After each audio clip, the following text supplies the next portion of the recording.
Let's talk. Spencer and Zach Explore the Universe is brought to you by Maine Spirits. Learn more about the delicious spirits they bring into the great state of Maine and what you can make with them at mainspirits.com, on Instagram at Maine_spirits, or download their app for your smartphone. Stay tuned at the end of the show for Happy Hour. Spencer and Zach Explore the Universe is also brought to you by Bull Moose, now open for safe distance shopping. Get all of your music, movies, gaming, books, and pop culture needs at Bull Moose, with dozens of locations peppered throughout Maine and New Hampshire, or shop from home at bullmoose.com. Also by State Theater, Portland, Maine. Though State Theater is closed for concerts at present, they are still working to bring you the best music entertainment in the comfort and safety of your home. Visit statetheater.com for more information, show schedules, and merchandise. And by the Maine Music Alliance, a Maine-based nonprofit dedicated to the preservation of Maine's independent music venues. Learn more and donate at mainmusicalliance.org. And by Sun Tiki Studios, a top-notch rehearsal and performance space on Forest Avenue in Portland. Though closed for concerts for the time being, Sun Tiki Studios is open for safe distance rehearsals. Learn more and book time at suntikistudios.com. Nice. Welcome to Happy Hour, brought to you by Maine Spirits. Who are Maine Spirits, and how dare they, you might be asking? Well, Maine Spirits brings all the liquor and liqueurs and delicious spirits into the state of Maine. So do you forgive them now? You probably should. We are going to show you how to make a delicious cocktail here at Happy Hour at the top of the show, and it's December, and it is Campari month. I've decided, just by myself, that it is Campari month. We're going to show you how to make 4 delicious cocktails week after week with Campari. Campari is one of those bottles that you look at and like, I want to get that, but then maybe you're like, oh, it's a little spendy. I want to make sure I can make a few drinks with it. Easy peasy, summer breezy. Got you covered. Today, we are going to start with a drink called the Campari Sour. Now, you might be thinking like, it's going to be easy. Well, there's a trick. There's a trick here. So here's what we're going to do. We're going to get our tools together. We're going to get the shaker, a strainer, a jigger, and a coupe glass. For ingredients, we'll need the following: Campari, simple syrup, lime juice, grapefruit juice, and 1 egg. Now, in a shaker, take that egg and crack it open and do the back and forth thing. Just the egg white. We don't want the yolk. We're not making deviled eggs here, people. Get your shit together. Back and forth, egg white into the shaker with no ice. We're going to add 1.5 ounces of Campari, 1 ounce simple syrup, ½ ounce grapefruit juice, ½ ounce lime juice. Put the top on and shake it vigorously. Then open that up, add ice, and then shake until cold. So what you're doing is getting the egg white integrated with all the other liquids. If you put the ice in first, it can make it chunky and weird. You don't want that. So you do that, shake vigorously until cold, and strain into your coupe glass and garnish with a Luxardo cherry. And if you haven't had one of these things, you haven't lived. It is one of the most delicious things in the world. So sip and enjoy your Campari Sour. Bask in its rosy complexion. What a drink. And then at the very end, you get that sweet treat of the cherry. This has been Happy Hour, brought to you by Maine Spirits. Learn more about this cocktail and many, many other cocktails at mainspirits.com. Download their app for your smartphone or follow them on Instagram at main_spirits. And as always, we encourage you to please drink deliciously and responsibly.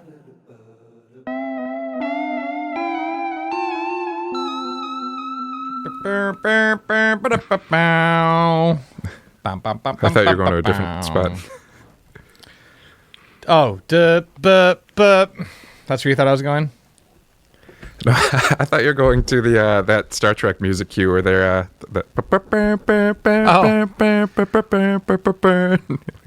I realized that the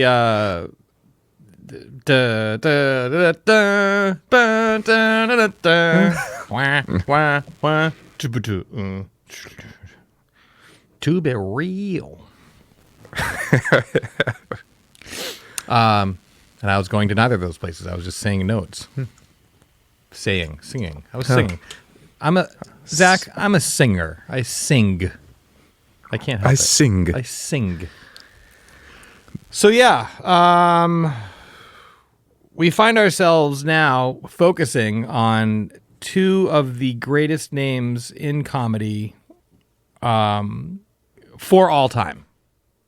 Neither of these stars shall fade over time. No. I mean, maybe like in 100 years when people like watch TVs that are implanted in their eyeballs or whatever the fuck, TikTok. Or after like the world's recorded history somehow all evaporates at once or whatever. Yeah. And we have no knowledge of where humanity came from at Something before like that. that moment. Yeah. Yeah, like whatever cultural transition that makes it so that like you and I don't know the name of the top vaudeville stars of the time.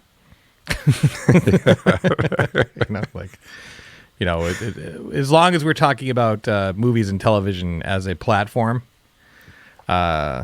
these names, and I'm referring, of course, to Bill Murray and Tina Fey, will be known and remembered. Mm-hmm. Because, you know why? They invented shit. They did. They made lasting impressions on the hearts and minds of the people with their contributions to comedy and entertainment. I'm going to gush for a second. Go for it. I've never met either of these people. Mm-hmm. I would love to meet both of these people in a meaningful, like not just get their autograph kind of way. Like if like to have audience with either of these people for an extended period of time would be a complete joy.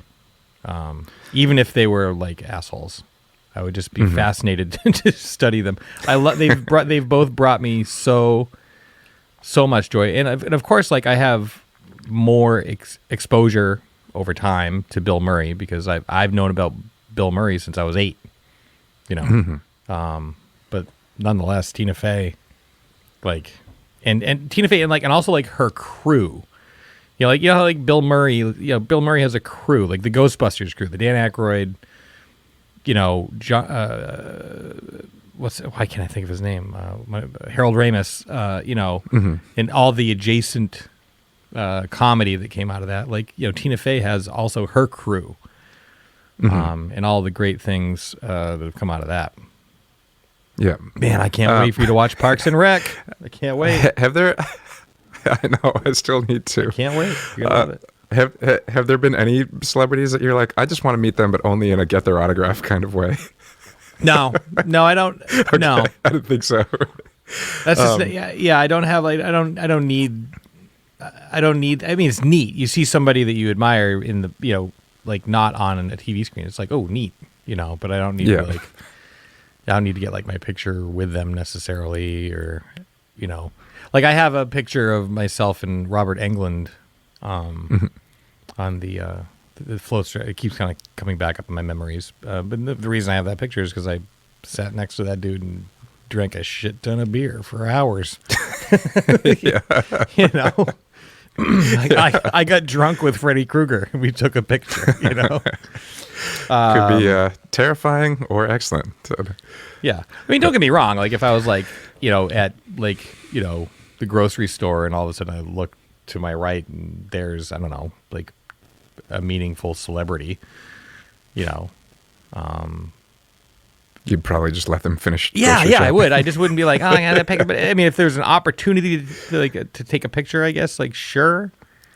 Yeah. But like, I don't know, like, you and I have led like strange and somewhat charmed lives, and we've been around plenty of celebrities, and there's no picture to prove it. And it's okay.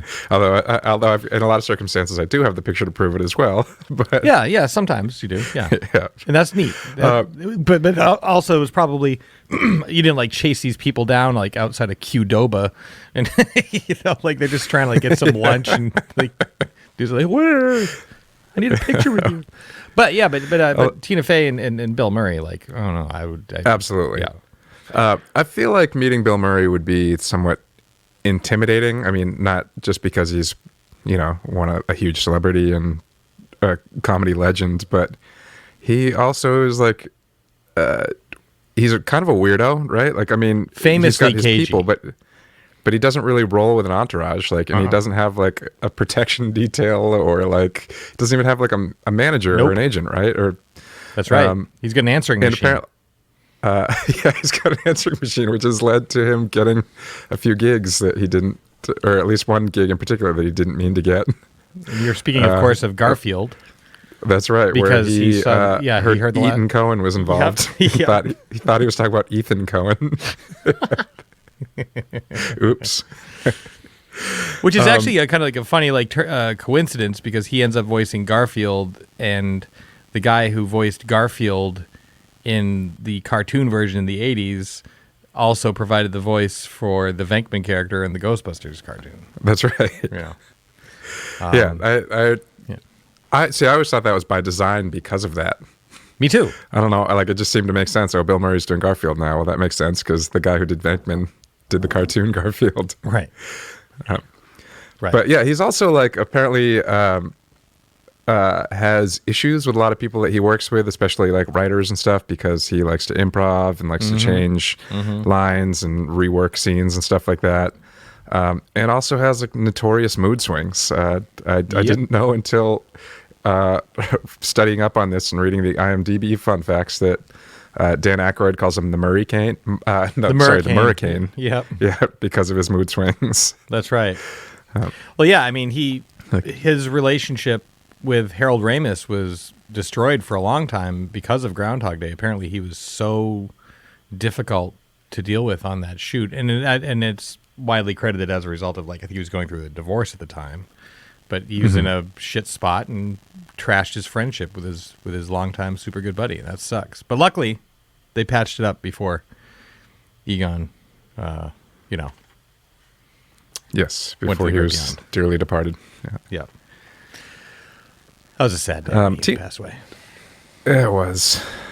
Tina Fey, on the other hand, again, have not met her, no, but she just seems like she would be the most delightful person.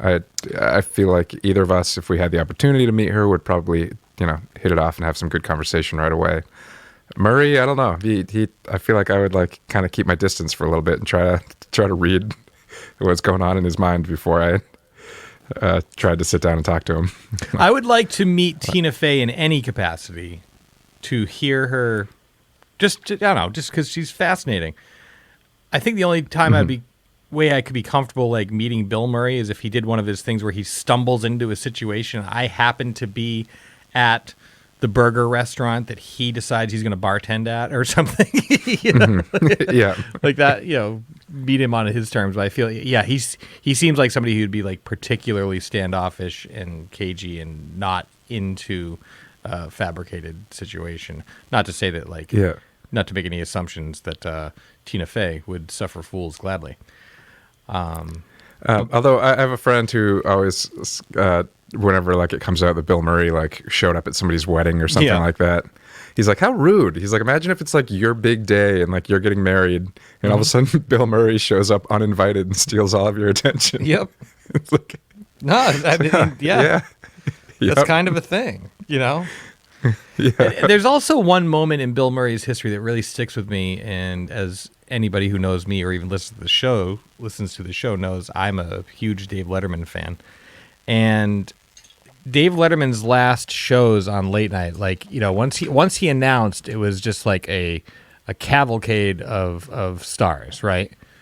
And generally speaking, it was everybody's last appearance on the show, and it was kind of heavy, and it's just a lot of people paying David Letterman respects that he has no interest in receiving, But on the very last show, they did a very special like top 10 list, and they brought out this who's who. Like Tina Fey was there, Chris Rock, I think Alec Baldwin, Barbara Walters. It was just like, did I say Chris Rock already? I think I did. I think you did. I'm not gonna leave him out this time, for Christ's sake. But Bill Murray was there, and he was like very clearly shit-faced. And he was the first guest that Letterman ever had on the late night program. And they have like a long, there are great pairings in history, right? Like Don Rickles on The Tonight Show with Johnny Carson, like guaranteed good stuff. Norm Macdonald on Conan, or Rory Scovel on Conan, or Harrison Ford on Conan. Like they're just great pairings, But like Bill Murray and Dave Letterman were very clearly had a bond and they were great together. And I just felt It's funny. That's like the only circumstance that you can think of Harrison Ford being like a great guest on something. Like he's notoriously cagey. Yeah, but Conan really gets him, and they have like a good vibe, good energy. But so on this last show, like Murray's drunk and he kind of beefs his lines, and as they went to commercial, I remember watching the last show, as it aired, and I remember like he's going down the list and thanking everybody, and the band's playing, like thank you so much, thank you for being here, thank you. He gets down to Bill is at the end of the line. I call him Bill because we're friends, and he's at the end of the line, and but the microphone's still live, and you can hear Letterman go like, "You doing okay there, buddy?" And Bill's just like, and that always to me thought, I don't know, like, that doesn't sit great with me. Do you know what I mean? Like, I don't know, have some respect for the moment. Like, it's Letterman's last show, Yeah. He's not drinking. Don't you drink,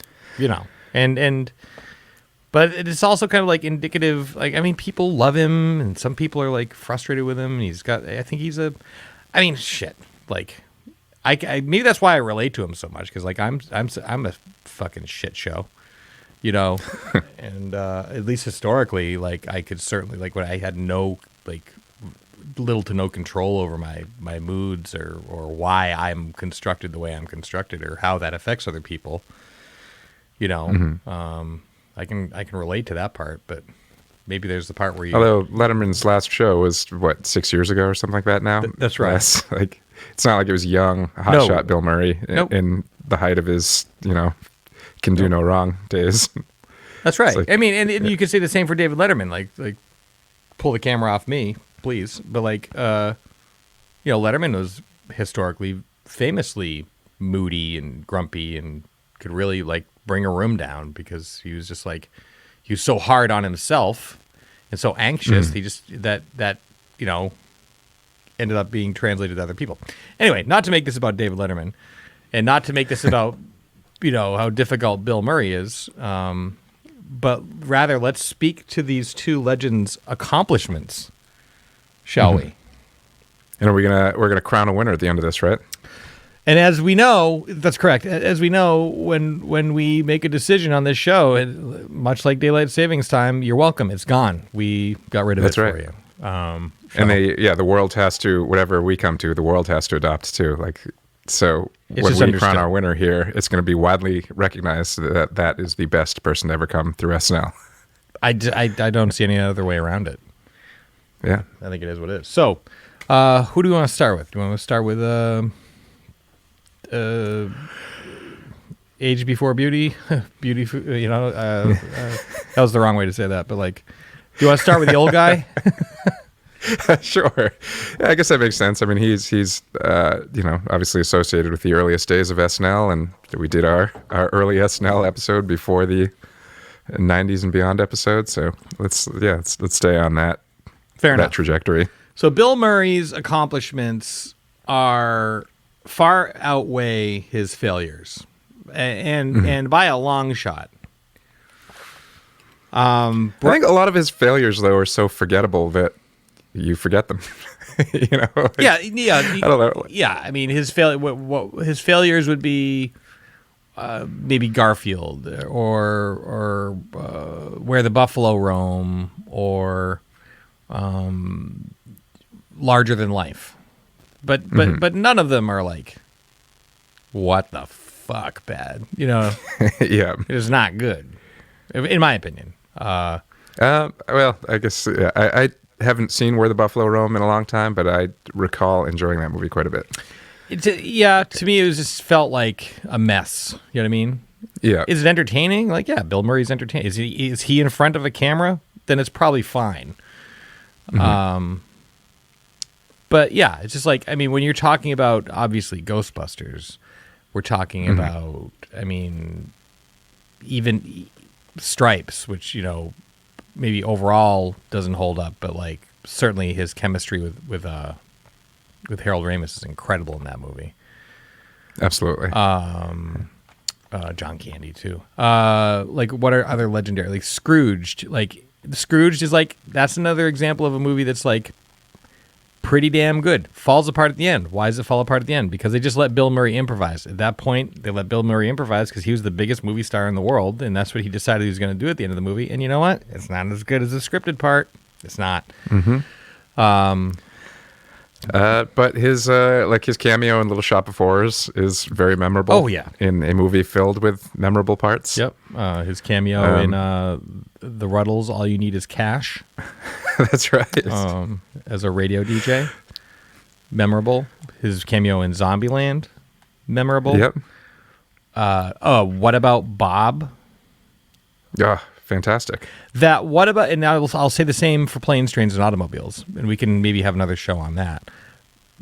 What About Bob didn't garner an Academy Award nomination for both he and Richard Dreyfuss is just a further indication of how fucking dumb the Academy is sometimes when it comes to comedy. It's like, what? I was going to say, they just don't take comedy serious, though. It's Well, always it's like comedy. if you're in a historical drama or something. Well, yeah, but obviously like to translate whatever humor and also give the character depth and heart if it's that kind of comedy. Like, you know, not that have a lot of acting experience outside of my turn in The King and I, and some other unfortunate high school productions.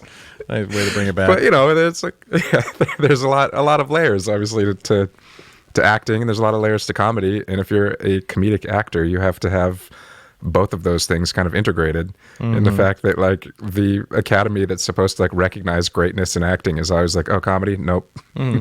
Yeah, it's ridiculous. I don't know. It's ridiculous because like What About Bob is so legendary, and Groundhog Day. Not only is it hilarious, but philosophically engaging. It's a really smart movie, and regardless of like his tantrums or whatever at the time, like what he and Harold Ramis created together with that movie is like it's beyond just comedy. There's another deeper layer to that movie for sure, as opposed to like Meatballs, which is just like funny, right? Yeah. Harold Ramis was a writer on Meatballs. Is that correct? I believe that's true. I believe that's Reitman directed it and Ramis wrote it, I think. I think that sounds right. Yeah, but all those 80s comedies and like, you know, like, okay, The Razor's Edge. Is it great? No. And if you don't know The Razor's Edge, it was he agreed to do Ghostbusters only if Columbia would finance this basically like art film like remake that he wanted to do, like historical drama kind of vibe, like World War II era drama. It's a World War I era. Okay, my actually. bad. I like that movie. I have not seen the original, nor have I read the book. And I guess maybe the only reason I've seen this one is because Bill Murray is in it, and I know that even though Dan Aykroyd wrote Ghostbusters and wanted Bill Murray to be in it after John Belushi's passing, I guess Bill Murray was sort of like reluctant to take the role for a few reasons, and it was actually Dan Aykroyd that was like, listen, I want you in this film, and the studio wants you in this film, so just like give them conditions. They'll probably give them to you, and then everybody wins. That's right. And so his condition basically was like, I'll do Ghostbusters if you allow me to produce a version of The Razor's Edge. I believe he produced it. If not, he at least brought the scripts to the people that did end up producing it. Yeah, and he starred in it. And he starred in it. And it's a straight up dramatic role for Bill Murray in, what was that, 1985 or something like that? Yes. Yep. Yeah. Not a bad movie. Nope. No, not a bad movie But just at like, all. you know, when it holds up. Oh, another cameo in Tootsie, uncredited. He's great in that movie. But you have like the classic the Ghostbusters 2, obviously. One overlooked gem of Bill Murray's in 1991 or 2 is Quick Change, which I know you've seen with me. And That's right. I will tell anybody who wants to listen about that movie. Bill Murray co-directs it with a fella named, I believe, Richard Franklin. It stars, hold on to your hats, get ready for this, Bill Murray, Gina Davis, Randy Quaid in what I would say is his second best role to Cousin Eddie from National Lampoon.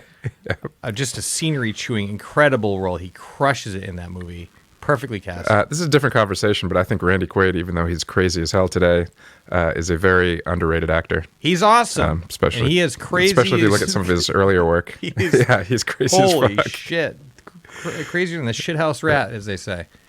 But man, I mean, those turns as Eddie, but like certainly Loomis in Quick Change is incredible. And not a lot of people saw this movie. I wasn't even done with the cast. Let me get back to it. Jason Robards Jr., Tony Shalhoub, Stanley Tucci, and the fella who plays, he's the dad in the 70s show, and he also played Lawrence Boddicker in RoboCop. His name is escaping me.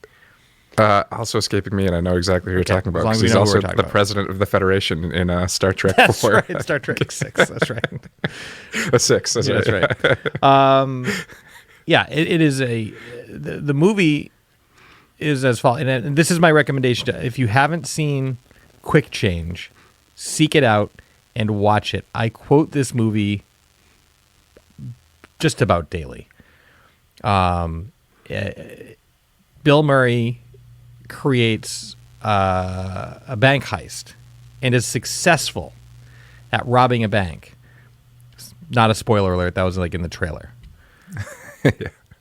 The struggle is him and his cohorts, Gina Davis and Randy Quaid, getting out of New York. And they can't get out of New York because people are such assholes. And they just come upon scenario after scenario, frustrating scenarios. It's just like, oh my God. Like it's relentless. It's amazing. Oh, Phil Hartman's also in that movie. That's right. It's to me, it's Bill Murray's most underrated movie. For whatever reason, it didn't get the attention that it deserved, not by a long shot. But then, after I'm sorry, go ahead. Oh, no, I was just going to say that scenario is reminding me of also a sort of lesser known Martin Scorsese movie, which I don't know why the title is escaping me now. It's sort of the same thing. Like a guy stays late at work and he's on his way home. His cab money flies out the window and the cab's like, "You've got no money." He's like, "You've got no money. Get out of the cab." Mm-hmm. And so basically the whole movie is this guy's stuck on one side of New York at night trying to get home. It's not Mean Streets, is it? Yes. Not Mean Streets. No. It's from the 80s. It was like, I can't remember. If I think of it later, I'll bring it in. But it's just another one of those like stuck in New York scenarios. Like he's just trying to get from one side of town to the other. Trying to live his life. New York is, Yep. Which also, The Warriors is also kind of the same thing. Just trying to get from one side of New York to the other. Yep. You're like, yep. Like in this era, this is right around the same era as like What About Bob? And these are all great movies. And there's another big one in this era. Not a big one, but Mad Dog and Glory with Robert De Niro, where there's like a bit of a switcheroo, and Bill Murray plays the gangster and De Niro plays the cop. Brilliant. Yeah, totally. And there's another dramatic role that I was thinking of. Hold on, let me get his IMDb up. I don't know why initially I was adverse to like having this computer, but I've seen a couple, clips of like Joe Rogan and stuff, and they seem to do that all the time. Oh, it's just like rough.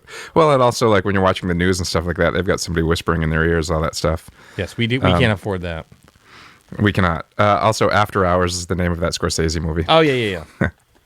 Yeah. That's funny. When I said Mean Streets, I was like, that's not part of the movie, I don't think. I mean, I've seen that movie once, and it was a long time ago, but I don't remember that being the plot. No, it is not. It's a very different movie. Yes. So yeah, we're obviously like we're talking about the earlier Bill Murray sort of dramatic roles. Bill Murray. Yeah. But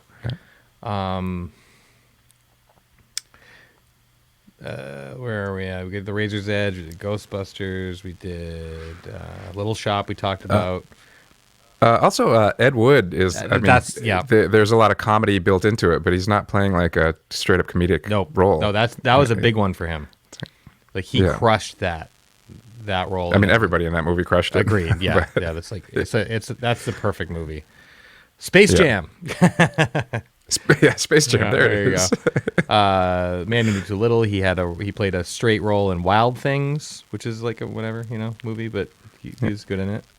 And now we're kind of up to The Man Who Knew Too Little. That to me is like an example of like a fine Bill Murray movie. Yeah, I mean that's one that I always kind of forget about, but then when I'm thinking of it, it makes me laugh. It's actually I think it's actually kind of an underrated movie. Fair. I tried to watch it again recently. I was just like, yeah, I don't know. I mean, but again, it's like it's Bill Murray on camera being funny. It's Yeah. like, Well, he's like the premise is like he's a naive American who goes to England to participate in, I think it's England, in this thing called the Theater of Life, That's where right. it's like basically like you live through a storyline. That's right. But of course, he gets wrapped up in like actual, crime and mayhem. Actual and crime, So yeah. the whole time, yeah, thinks that he's doing the Theater of Life, but he's actually wrapped up in events that are really happening. yeah, not realizing that his life's actually in danger the whole time. Playing it like a game. No, it is funny. It is funny. It's funny. Yeah. But then we're up into his '90s output, and we have been for a minute. But like the second coming of Bill Murray, aka the Wes Anderson years, right? Rushmore is a fucking incredible movie. The writing, the style, the soundtrack, and Bill Murray's performance, his role as this like just wiped out, pathetic rich man who just can't get what he wants. He can't get out of his own way. His family sucks. Like there's that scene I was talking to you about earlier where he's in the car, and he has these two sons who are both like wrestlers that he very clearly has no connection with, and they like call him like it's like, oh, you should invite that kid Max to your party. He's like, well, I don't want to invite him to my party, dumbass. Like the kid calls him a dumbass, and Bill Murray sits there for like this perfect amount of time, and then reaches back to throttle, physically throttle his own child, missing, of course, but just like that pregnant pause before he decides he's going to attack his shitty son. It's so funny. Or the scene like when he's like in his Budweiser shorts and just like like drinking by the pool, and he just like jumps in the pool and like sinks to the bottom and just sits there. And it's the way that he falls apart towards the end of the movie. He's defeated. He gets defeated by. I mean, he defeats Max too. Like they're both defeated by the end of it. And then they come together. That movie is just like, it's perfect. I think it's Wes Anderson's revolver to, the Sgt. Pepper that is Royal Tenenbaums. But then another. I think it's also the movie that sort of I guess in the eyes of the viewers anyway, or me, like redefined Bill Murray as a character actor. Yes. Well, where he's no longer like the whatever, like the big scenery chewing guy, but he's doing everything a little bit more subdued. And right. Well, there's a sadness to Bill Murray that Wes Anderson was like this part, the sad part. You can do the funny and the sad. You know what I mean? Which he flirted with in various roles prior, but never more like The Razor's Edge, like a Razor's Edge, but like Lost in Translation. I feel like Lost in Translation is the one where like the rest of the world who didn't notice that in Rushmore was like, oh, look at Bill Murray. Yeah. He's doing a different thing. Yep, crushing it. And then Life Aquatic with Steve Zissou is basically just like, let's write Bill Murray an incredible role that is for Bill Murray. I mean, his turn as in Royal Tenenbaums is also great. Like my favorite scene in that movie is when he has that patient Dudley that he's studying, and Dudley he's trying to figure out what Dudley's condition is. And it has like the puzzle, like make yours like mine, and of course, like Dudley like puts the pieces together. It looks nothing like his, and Bill Murray's like fascinating, and just clicks his watch. But the best scene for Bill Murray for me in that movie is when they're on stage, like the book is written and they're presenting their findings, as doctor and patient, and one of the audience members asks, "Can he tell time?" And Bill Murray goes, "Oh God, no." And Dudley like just like also just agrees, like, yeah, no. Like, oh God, no. So good. I mean, he's actually like now that I think about it, he's a bigger part of Royal Tenenbaums than I originally was thinking. Like that role, his relationship with Gwyneth Paltrow's character, and then also with the Tenenbaum family in general, and then specifically with Luke Wilson's character, Richie.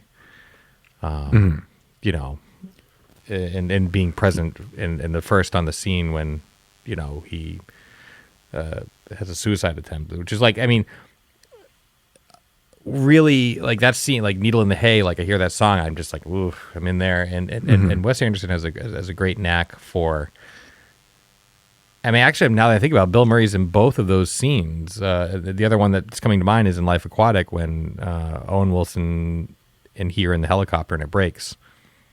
And they have that really not showy, but strangely super realistic accident scene. Like it's like you watch that, it's like that is what it feels like to be in an accident. Have you ever been in a car accident or anything? No, like, I mean not like impact. I know you and I had a near death experience, but not an impact. Only like little close scares and stuff like that. Yeah, and most of them were with you, so Yeah, so, right. But never real car accident. Yeah, but like that really translated very well, and Bill Murray's like has a way of like when he's panicking, you can really feel it. He just plays his characters with a lot of heart. So any turn for me of him in a Wes Anderson movie is like Wes Anderson's got him set up. Like Moonrise Kingdom, crushed it. Grand Budapest Hotel, crushed it. St. Vincent, I felt like was a little. I wanted it to be more than it was. I actually never saw it. Oh. It's actually interesting. A lot of his more recent things, for some reason, I haven't seen them. Other than like the big Isle of Dogs and I never saw St. Vincent, and I'm actually just looking at his filmography now and realizing that I don't know if I've seen anything. Oh, and I saw the Jungle Book, and Isle of Dogs, obviously, but not much else after that. His turn in Vice Principals was excellent. It's just in the first episode. So the rest of the movies. The French Dispatch. I was trying to think of the new Wes Anderson that's was supposed to be out now, but fucking COVID. But obviously, he's part of Second City when he started. He was part of the National Lampoon crew. Bill Murray is just one of the architects of modern comedy still to this day. Still, should we jump over to his competitor? Yes, we should. Yes. Maybe we'll take a little break and we'll talk some Tina Fey. That sounds like a good idea.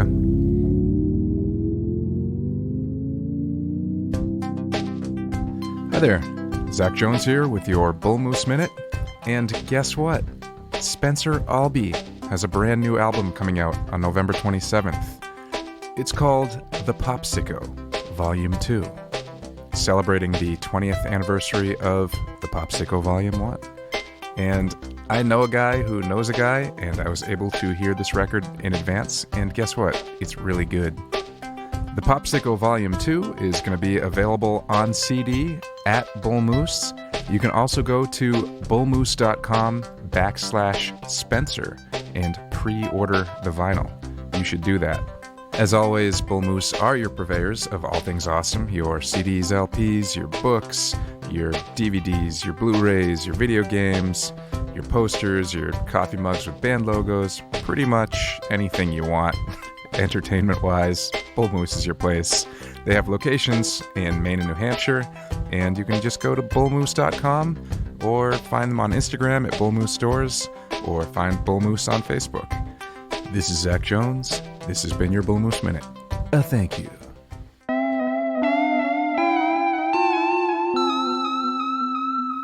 So Tina Fey, like Bill Murray, she's from Pennsylvania, he's from Illinois, but they both found themselves in Chicago, and they both came up through Second City. Yeah, which seems to be a recurring theme for a lot of people that ended up on SNL as they went through Second City first.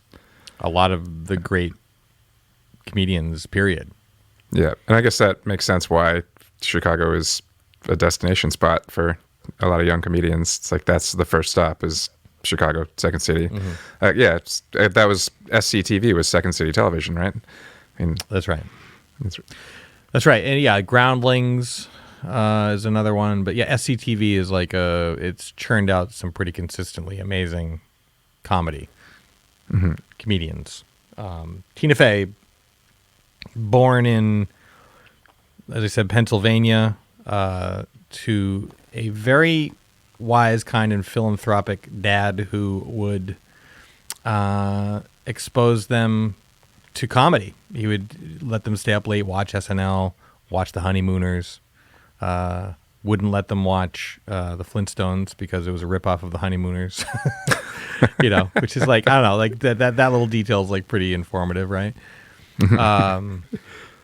But yeah, and moved to Chicago, worked a job, I think at the YMCA, if I remember correctly, and then joined Second City, and then was asked by Adam McKay, then head writer at SNL, to be, at his request, was brought onto the writing staff, and when he left, she was offered the gig, becoming the first female head writer of the show. From there, went on to be, at that time, the longest-running host of Weekend Update. Initially with Jimmy Fallon, when he left, she hired Amy Poehler for the gig. Yeah. And we all know what happened after that. And also, I mean, you just pointed out that she became the first female head writer, and I guess we talked about this a little bit in the last episode, but like she very, very actively, took a huge role in making women much more prominent on SNL. 100%. She deserves most of the credit for the way what we currently get out of SNL from females, and kind of that break from. Yeah, totally changed the game. I mean, now here you have somebody like, just because you're a good writer doesn't mean you're a good actor, and vice versa, right? But she's got it all. She writes, she produces, she directs, she stars, I mean, frankly, of all the people that we talked about, and it's actually funny because it's like a 30 Rock joke, and we'll get to 30 Rock in a minute, but the most likely of this entire list to win the EGOT. Yeah. She's already an Emmy winner. Yeah. She's had a Tony nomination. She's had a Grammy nomination, but not a win. What was that for? It was for the audiobook for Bossy Pants. Ah, okay. And yeah. But obviously, like there's a lot of gas left in that tank. You know what I mean? We're like, what's she up to? What did she write during quarantine? Oh, so here's the fun fact. When I was doing my reading, just to make sure I had my Tina or Beth. Elizabeth Stamatina. Yeah, that's right. She worked on, and as I was reading, I was like, I read the words. I was like, wait, what? That's weird. A movie, she wrote a screenplay and pitched. It didn't get made. To star Sacha Baron Cohen, based on a true story, called Curly Oxide and Vic Thrill. Now, okay, go on. Okay, so yeah. Vic Thrill, and I was like, Vic Thrill. That's. I wonder if like she saw one of his shows, and I was like, oh, wait a minute. So Vic Thrill, aka Billy Campion, is a longtime friend of mine. He was the singer for the Bogmen. They had a decent sized hit in the 90s called Suddenly. Suddenly I found myself. Great singer, very unique voice, one of a kind, very powerful voice, very, very strange and beautiful. And he is, like his voice, very strange and beautiful. Like he's a completely unique person. And I talked to him I haven't talked to him as much recently, but there was a period of time. It's when you and I were touring a lot, Zach. I would.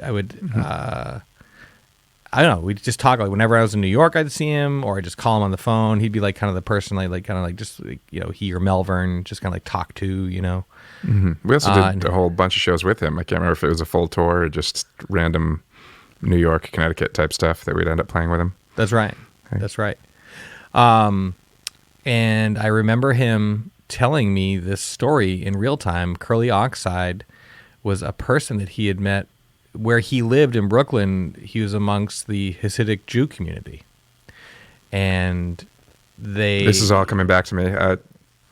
Keep going. Okay, yeah. So he met this guy who wanted to learn about music and rock and roll and culture and stuff. So Vic became he basically was kind of like an expat. He left the life, and which was a big deal for his family. Like this is just not part of the culture at all. It's like nope. Mm-hmm. You know what I mean?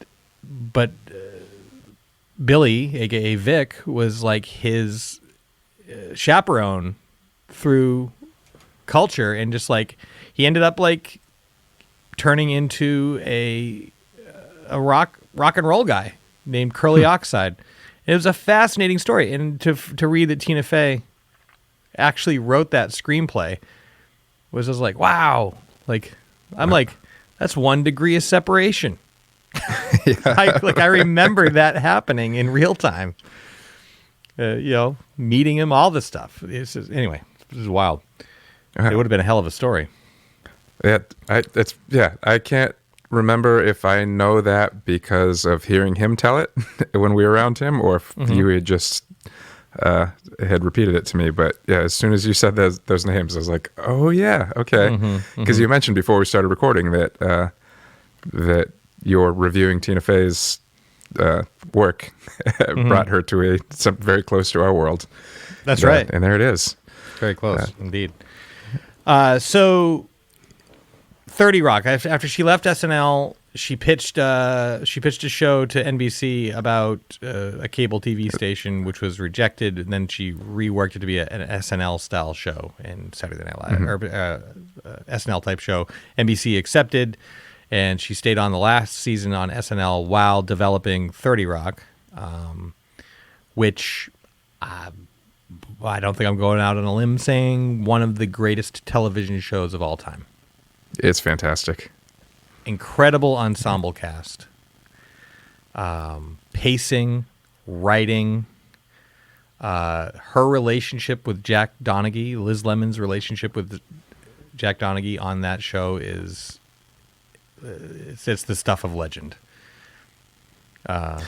Jack, are you wearing a tuxedo? Lemon, of course I'm wearing a tuxedo. It's after 5 o'clock. What do you think I am, a farmer? Like you can hear, like it was written for him to say, but you can absolutely hear her writing in that. Much in the same way though, when she delivered jokes at SNL, from the news desk, right? Like she had this way of just like, I don't know, just like she could deliver such venom in such a cheery way, and with that smirk, and the zippiness and the pacing of everything, it just like really translated to 30. I mean, 30 Rock just like shimmers with energy, The brilliance of casting Tracy Morgan in that role. Tracy Jordan. As Tracy Jordan. I haven't read this specifically, but I guarantee that she named the character Tracy so that he would respond on set. Yeah. I feel like it's the same thing with Tony Danza. So many of the characters that he's played in different things are all named Tony. No shit. It's like, I wonder if it's just like he won't respond unless he's called Tony. Yeah, maybe. I don't know. But yeah, Tracy Jordan in that show is ridiculous and obsessed with the EGOT. I mean, there's like a whole, and when I was thinking about like how close she's come to actually winning all of those awards and actually winning some of them, I wonder if that was like kind of like a subplot like in the back of her mind. Like, I'd actually never heard of the EGOT until those episodes of 30 Rock when Tracy Jordan was obsessed with it. Yeah. But apparently that was based on, I'm forgetting the actor's name, but the guy who was Don Johnson's partner in Miami Vice. John Michael Phillips, I think. Yes. Apparently he, at one point, was like obsessed with winning an EGOT, and he actually had like a piece of jewelry that said EGOT made up. And so that's what she based that on. Because I think in that episode, Tracy Morgan either wears a necklace or something that says EGOT. He does. Yeah, and I think that's what this guy did in real life. Oh my God. He didn't get it, though. He did not. Very few people have. Mel Brooks being one of them. Mel Brooks, I believe Whoopi Goldberg, maybe? Correct. And Lily Tomlin, perhaps? You know what? She deserves one if she didn't get one. Yeah. But yeah, it's a difficult thing to achieve, and it was funny when Tracy Jordan was after one. Right. Of course, EGOT being Emmy, Grammy, Oscar, Tony. Right. Yes. Yeah. So Tina then also, I don't know if chronologically I'm getting this right, but she wrote and starred in the movie Mean Girls. Yeah. Which was a big hit. And additionally has adapted it for Broadway. Mm-hmm. Which is I feel like that's another. I can't remember if we mentioned this while we were recording or just mentioned it off, in one of our pre-chats. But we were talking about Mean Girls, sort of like us not being the primary audience. Like that is a movie for females who lived like the high school experience. Like we've already had our American Pie and whatever, sure. Our Weird Science, all those movies about nerdy guys in high school or horny dudes, or nerdy like horny Mean Girls guys. was like, Mean Girls was like kind of the female version of that, and but of course it's Tina Fey and it's brilliantly written. That like even though you and I have not experienced exactly what those girls go through, and it's like we can still laugh at it and find the humor. I like it too. Yeah, I like it too. And then like she's an author. So the case I'm building here, and we made a similar argument about JLD. No. We got Kate McKinnon versus Chloe Kristen Feynman. Wiig. Or Kristen Wiig. Oh, is that what we are? No, Kristen Wiig. It was Kristen Wiig. It's exactly right. I'm like, now I need to refer back to our last week's bracket. But that, like, Bill Murray, I think we've seen Bill Murray's breadth at this point. And it is, he really moved it along. I'm not saying he won't surprise us again. He could. You never know. But like, I just recently watched that movie with Rashida Jones. It was like a direct to Netflix kind of vibe. It's a Sofia Coppola Which movie. they all are these days. That's right. Sofia Coppola joint again, but it just kind of felt like Lost in Translation 2, even though it was like a different. He played his dad in this role. Well, it's funny, you were talking about St. Vincent earlier, and I kind of feel like maybe that's one of the reasons why like I didn't rush out to see it. I remember just seeing the trailers and being like, because that's one with Melissa McCarthy as well, right? That's right, who I love. And I feel like when I saw the trailers, I was like, there's Melissa McCarthy being Melissa McCarthy, which I love her. She's great. It's usually fucking funny. hilarious. And then there's also Bill Murray being like modern day kind of sad Bill Murray. Yeah.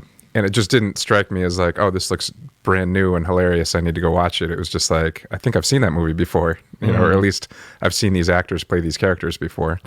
Oh my God, we didn't mention Caddyshack in the first round. Man. Yeah. So like Bill Murray's contributions to comedy are immeasurable, and his stealthiness and ability to morph and change, develop, and grow throughout his career apparent and real. But Tina Fey also, her contributions immeasurable. And I don't think we've seen the last of what she's going to offer yet. Yeah, I mean, I also think, I keep going back to it, but I think, Tina Fey, whatever, broke glass ceilings. She's opened up opportunities for so many other great, particularly female comedians to shine that weren't there before she made her mark as the head writer of SNL. I mean, just really comedians in general. Like one of the things you and I have discussed was that and I think in the last show in the book Bossy Pants, right, was that, she challenged the writer's room because they would write a skit and then put Jimmy Fallon in drag for it because they didn't have any confidence in the joke. Mm-hmm. The joke was like, oh, we're going to laugh, not in drag, but in a wig, dressed as a woman. But my apologies if any of that was out of line or offensive. But yeah, so like if the joke is like, oh, we're just gonna laugh at Jimmy Fallon with a wig on, then like, is that funny? Like you have no confidence. So she pushed the writers' room to be better in general. I mean, not only like, yes, like, and also create space and save space for women to have meaningful roles in the show, but like also just made it overall addition. I mean, diversifying your cast is going to make it better anyway, but also just pushing the writers to be better at writing. Yeah, exactly. Yeah. And also just her ability to like, as a writer, to like see, what to recognize the voices of the people that she's writing for and bring, utilize the best of their talents, which she did on SNL, and then I think did even greater effect on 30 Rock, probably just because she was writing, she was developing characters at the same time, like as she was writing for the actors that were playing those characters. Yeah, like Jack McBraier's character in 30 Rock could very easily just be like super one-dimensional and just like blows in, says something funny and blows out, but it's not. He's got depth. He's got a backstory. I mean, nearly everybody in that show has a compelling backstory. Yeah, I mean, even the people that joined in later seasons, or characters that were brought on for like a joke, but then became recurring characters. Like all of a sudden, they've got depth and have their own little arcs going on. Oh, here's another thing about her in 30 Rock: the live episodes. Oh yeah, how cool is that? Actually doing like not sketch comedy, but a live show, the whole show live, and then did it twice, once for East Coast, once for West Coast. This actually reminds me of something, actually. Is it sandwiches? Yes, it's sandwiches. Yes. 30 Rock was among multiple pieces of media that acknowledged that they have used blackface in the past. And one of the live episodes of 30 Rock was John Hamm in blackface. And I think that they had a couple other occurrences where, for different reasons, Jenna's character wore blackface. But this makes me think back to, I think, the first episode that you and I did together when we were talking about Faulty Towers, and the episode that was briefly pulled because the N-word is in it and then was put back on because John Cleese argued, that is in character with the guy that said it. Like, he's obviously like... That's right. A naive, like somewhat senile old man. Old racist. Like, that's the way he talks. Yeah. But it's kind of the same thing. Like with 30 Rock, like the context that they use blackface, like and I think in particular in that live episode was like it was like a flashback to an old TV show, and basically I think as Tracy's character was like in it, and then John Hamm comes in blackface, and it's sort of like Tracy's character is like, oh my god, I can't believe like. I'm dealing with another actor wearing blackface, like, but yeah. So anyway, I just it was like a take on Amos and Andy, right? Yeah, like the situations that they were used in were like commentary on it in general. But that's right. It was actually Tina Fey who was like, we should pull these episodes down. Like those ones are no longer available on streaming services. That's right. And she was like, even though, oh sorry, no, you're going where I was going to go. Yeah, she was like, even though like those tropes are tired, even though the commentary was exactly that in the context of the shows. So I don't know. Like I have mixed feelings on it because in a way I'm like, well, she made them and they made them with that commentary in mind, but it is, how many people watch it and are able to take that away? I don't know. That's a tricky one for me. Yeah. like revisionist history, right? Yeah, I mean, I feel like that's another one that they should leave up and just put a, I think it's 3 or 4 episodes, but yeah, just put a thing at the beginning that says, hey, this episode contains blackface. Here's what it was written to try to, to convey. Well, I mean, also there's no mistaking what they're trying to do in that episode. Yeah. But then maybe like she had that revelation, which I've had so many times, especially recently, where it's like, yes, it's a great point to make, and it's great to call people out on like that shit. But maybe she didn't feel like she was the person to make that call out. You know what I mean? Who knows? It's a very sensitive time. So on one hand, I agree with you. Like, yeah, maybe like leave it up there. Context is important, and some people are going to overlook context and just like be angry with that. And they, of course, if it angers them, they have a right to feel how they feel, of course. But like, also maybe she feels like it's what she had said was she just thought it was best if they just weren't out there in the world anymore. Which I get that too. It reminds me, like, I guess a little bit, like, maybe why it's worth at least putting like a disclaimer at the beginning is like when Chappelle left stopped doing the Chappelle show, he was nervous that like while he was using a lot of stereotypes to further his commentary. That's right. He was afraid that it was getting to a point where a lot of people were watching it and laughing at the stereotypes and not understanding the commentary. Well, he specifically said, I think with Letterman, on his interview with Letterman recently on his show, the new show, that my next guest needs no introduction, that he left the show because he did a bit and it got the wrong laugh. And it just scared the shit out of him. Yeah. Because that was the opposite of what he was trying to do. Yeah. I don't know if that's as big of an issue. And I haven't revisited those 30 Rock episodes in a long time, but I recall them being pretty heavy-handed in their commentary. Yeah. But I'm sure there's still some people that, it's like, I think you talked about All in the Family at one point, or in one of our earlier episodes, we were talking about some people laughed at Archie Bunker and some people laughed with him. That's right. That's right. Like, which is kind of like, yeah, go ahead. I'm sorry. I was just going to say, just in the Chappelle situation or in these 30 Rock episodes, it's like you're not supposed to be the person laughing with, like they're very clearly trying to, to use comedy, laugh at the situation, but also recognize that it's wrong. And also, shining a light on it at the same time. Yeah. Yeah. I mean, I didn't have any trouble deciphering either All in the Family and what the point was supposed to be, and also the same with the skits in question here. You know what I mean? Like it was very clearly like got it, heard. Like, yeah. I'm reaching for like another example to compare it to, but one's not like coming to my mind very easily. Also, in my brush up of Tina Fey, I did like a lot of like went down a YouTube rabbit hole. Her and Amy Poehler's hosting duties at the various Emmys, amazing. Yep, they've got great chemistry. They're just the best. Yeah. Like the two of them. Yeah, they're like Gene Wilder and Richard Pryor. You know what I mean? It just works.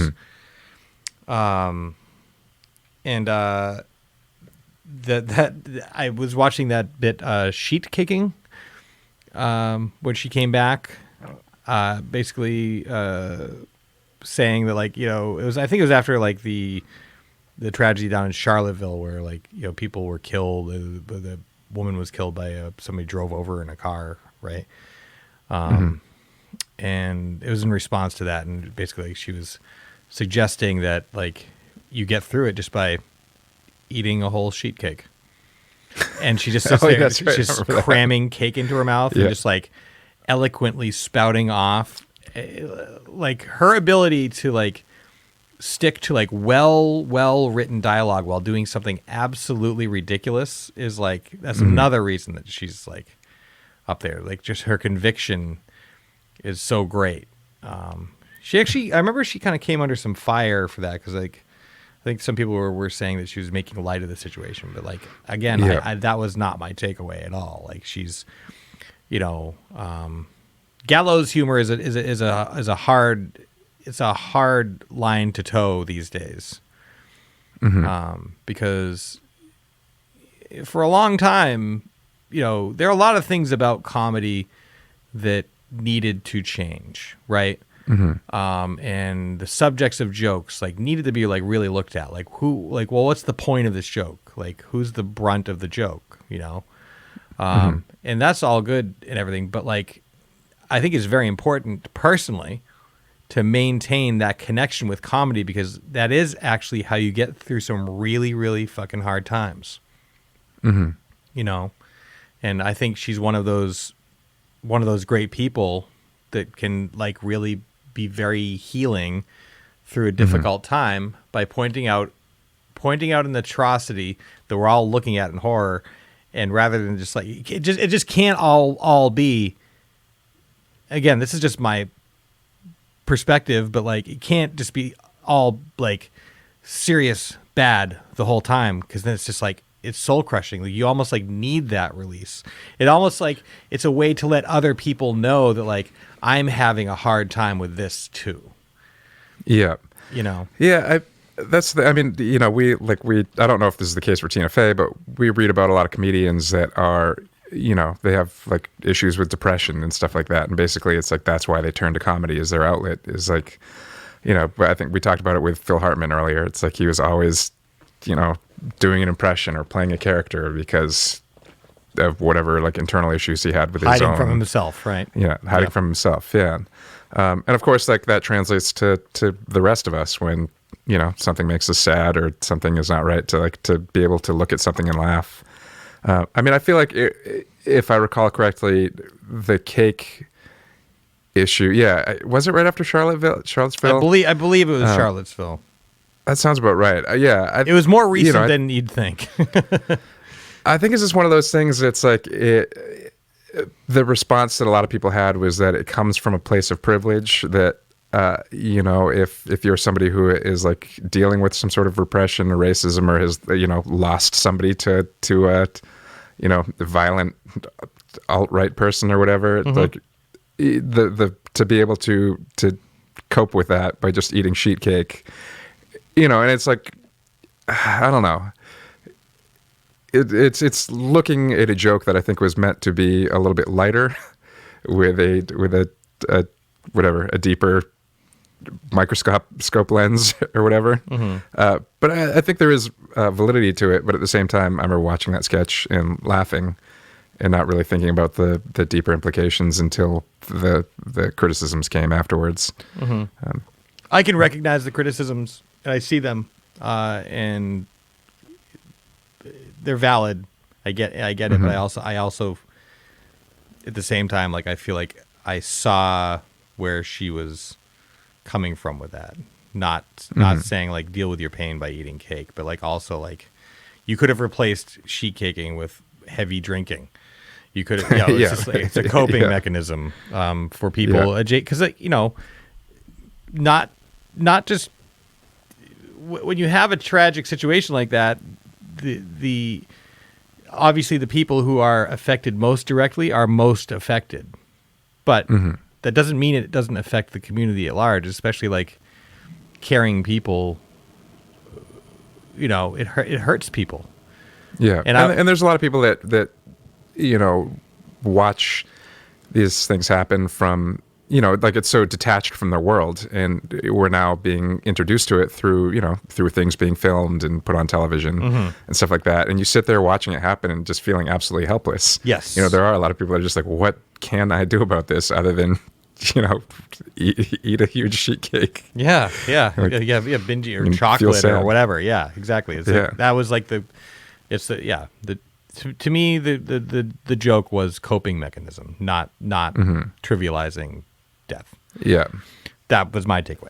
Other people have different perspectives. Respect, but yeah. So, man, we're having a fun time talking about comedy, and we sure are. So having a lot of laughs over here. Well, I mean, it's also, I think it speaks volumes to kind of her meaning in all of this. You know what I mean? She's brought a lot of meaning to comedy as well. Bill Murray, I think, his accomplishments are apparent. They're great. I love Bill Murray. If we're getting down to the point where we have to look at one of them and crown them the best, right? And I think that we are kind of at that point.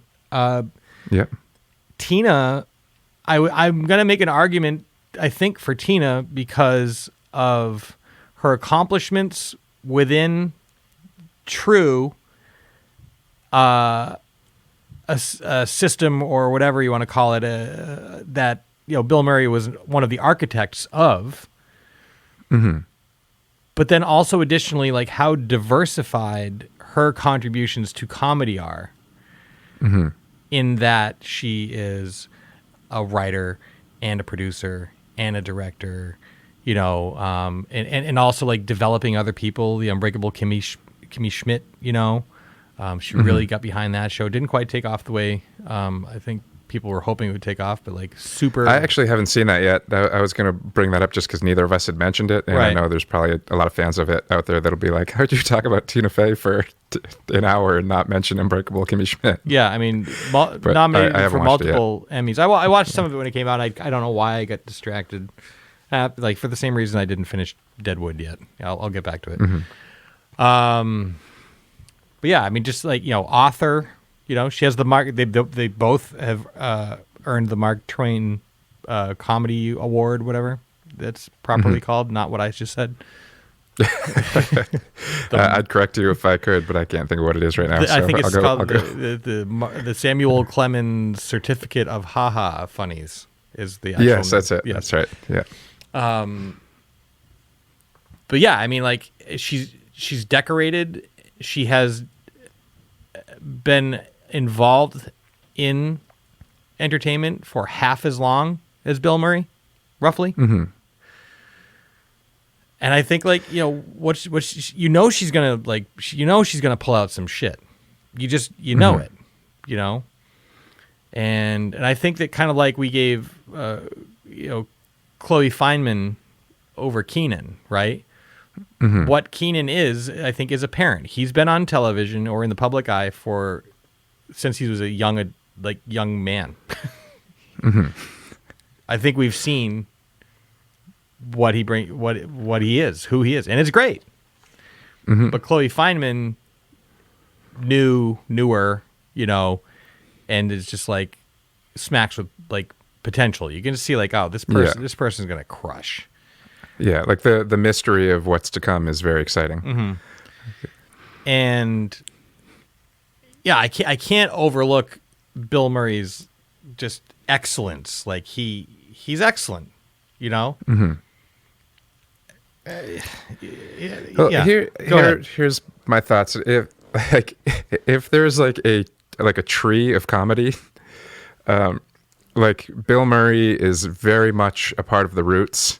And he makes up like a huge part of like this mighty tree trunk.